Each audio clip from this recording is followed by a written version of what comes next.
Hi, I'm Neil Sese And I'm Ami Austria at sasagutin namin ang tanong nyo from Reddit. and TikTok.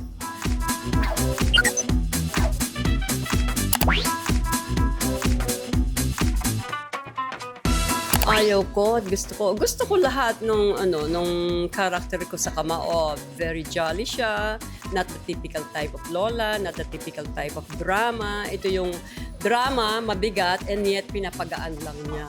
So, may pagka-comedy siya. May mabigat man, pero sa bandang huli, babawi para gumaan. Yun. Kaya gusto ko lahat.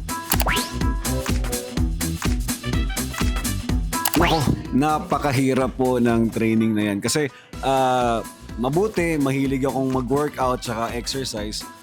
Pero nung nag-boxing ako, nirespeto ko lahat ng boksingero. Kasi ang hirap talaga, ang sakit ng katawan ko pagkatapos. To think na masipag na akong mag-gym at saka tumakbo.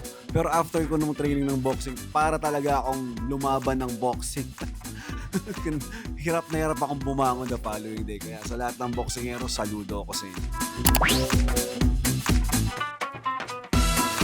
Siyempre, masaya, masarap, kasi pareho kayo ng puso, mapagmahal.